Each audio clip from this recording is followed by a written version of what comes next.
Jeudi 16 décembre 2021.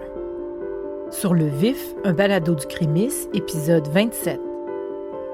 Échange en contexte de crise sociale et sanitaire avec Éric Michaud, coordonnateur au Comité Logement Ville-Marie, une organisation populaire de défense des droits des locataires qui intervient sur le territoire de l'arrondissement de Ville-Marie, dans le centre-ville de Montréal.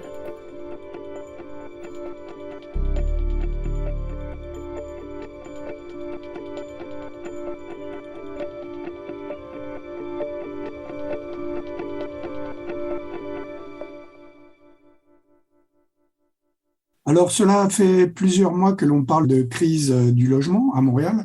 Comment celle-ci se manifeste-t-elle dans les quartiers centraux comme l'arrondissement Ville-Marie? C'est sûr qu'on constate, entre autres, qu'il y a une augmentation des demandes des locataires. On assiste à une augmentation du nombre de locataires qui nous appellent ou en tout cas qui nous contactent, et entre autres pour des demandes de logement. On constate quand même, sans être capable de la quantifier précisément, on constate qu'il y a une augmentation. Donc aussi beaucoup d'augmentation des hausses de loyers marquées, des évictions, des reprises de logements. Donc on voit aussi que la pression sur le locataire augmente énormément. Bon, on le voit aussi, juste la recherche de logement est devenue très compliquée. On voit des files d'attente des fois dans la rue, des fois, on peut voir plusieurs dizaines de personnes qui font la file devant un logement pour tenter d'en obtenir un. Et c'est sûr que comme nous, on est au centre-ville également, ce qu'on voit beaucoup, c'est une augmentation de l'itinérance, notamment en période de pandémie. Les places en refuge ont diminué, puis la présence de l'itinérance est beaucoup plus marquée. Elle l'était déjà avant la pandémie, mais on voit une augmentation de l'itinérance également. Au niveau des évictions, en particulier, on voit que les catégories de population qui sont les plus à risque, c'est entre autres les personnes âgées et les gens qui habitent de longue date dans leur logement, parce que souvent, évidemment, ils ont des loyers plus abordables compte tenu de la réglementation en place, et ça fait en sorte que d'un point de vue économique, pour les nouveaux acheteurs, c'est souvent moins rentable. Donc, c'est les premières cibles des évictions sauvages, si on veut.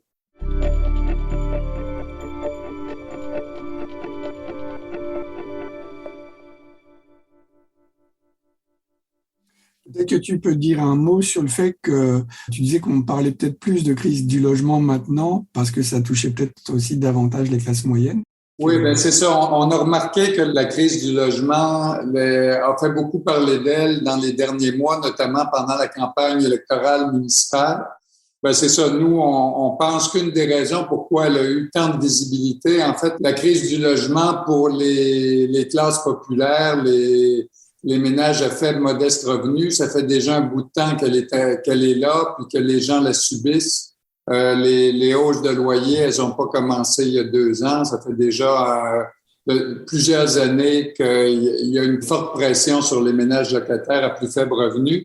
Mais je pense que cette pression-là rejoint la classe moyenne. Donc, la classe moyenne montréalaise, une partie est locataire, une partie est propriétaire ou aspire à la propriété. Puis dans les deux cas, autant les ménages locataires de la classe moyenne que les ménages qui aspirent à la propriété, ça devient de plus en plus difficile à cause de l'augmentation des coûts d'achat et des coûts de logement.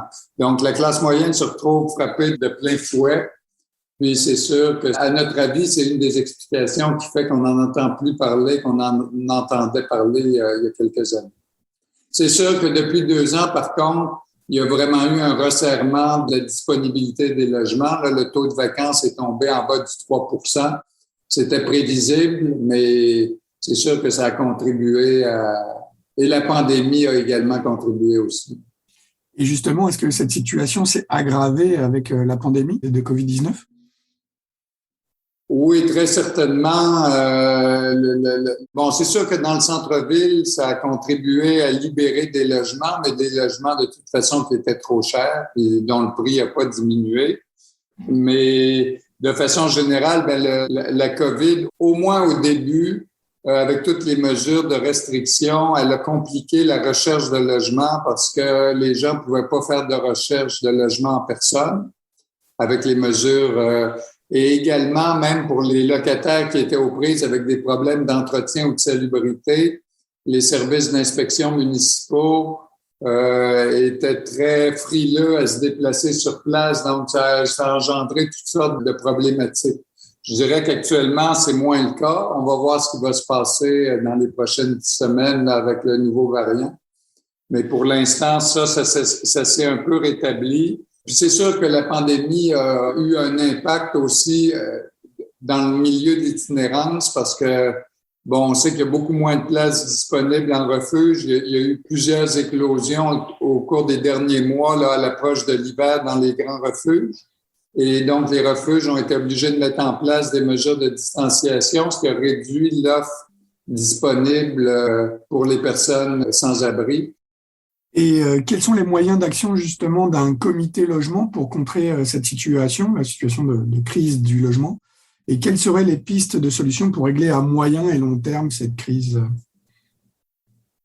Ben, c'est sûr que les pistes de solutions pour les comités logement, nous, on est des associations de locataires, donc on représente les intérêts des locataires. C'est certain qu'une des pistes, c'est la mobilisation. C'est sûr qu'il faut que les locataires se mettent ensemble et fassent défendre leurs droits collectivement. Plus la population va se faire entendre, puis même si les intérêts des uns et des autres sont pas toujours convergents, là, plus la pression va augmenter sur le gouvernement pour qu'il mette en place des mesures concrètes.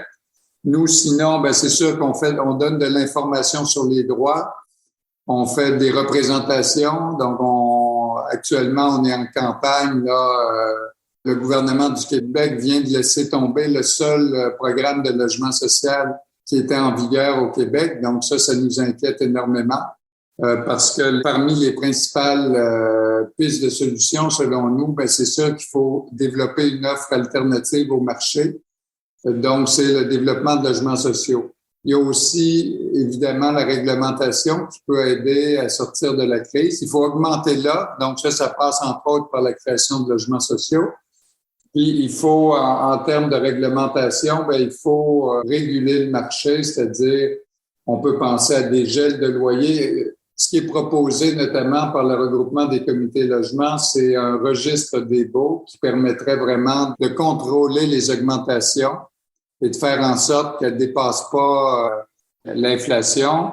Puis également mieux réguler les phénomènes des évictions sauvages parce qu'il y a trop de trous. Le système de réglementation québécois est basé sur le droit au maintien dans les lieux. Mais il y a plusieurs failles dans le Code civil qui permettent à des propriétaires malveillants, on va dire, de contourner ce droit-là.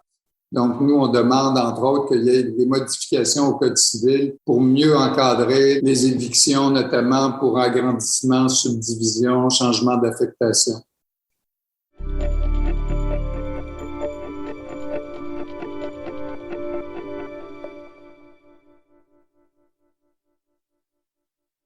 Quel conseil donneriez-vous à des intervenants et intervenantes qui seraient confrontés dans leur travail à des problèmes liés au logement? Ben, nous, une des choses qu'on essaie beaucoup de faire, c'est de travailler en partenariat avec les différents acteurs dans notre quartier, dans notre arrondissement. Donc, c'est sûr, on travaille avec le réseau de la santé, le réseau municipal, les élus des différents paliers de gouvernement.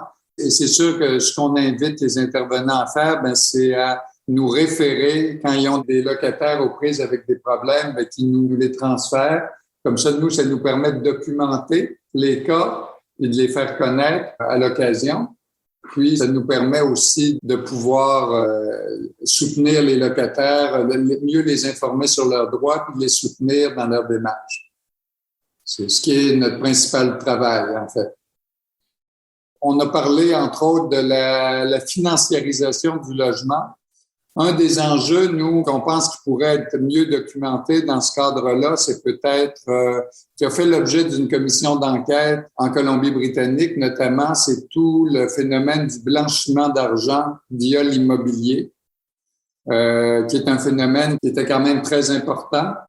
Et la documentation aussi des propriétaires, la distribution de la propriété, qui est d'ailleurs un phénomène qui est difficile à documenter parce que il y a une certaine opacité. Donc, ce serait intéressant peut-être de porter un regard sur qui est propriétaire, les grands propriétaires, la distribution, dans le fond, de la propriété du logement au Québec. Il me semble que ça pourrait être un élément intéressant. Éric Michaud, je vous remercie d'avoir répondu à nos questions. Ça fait plaisir.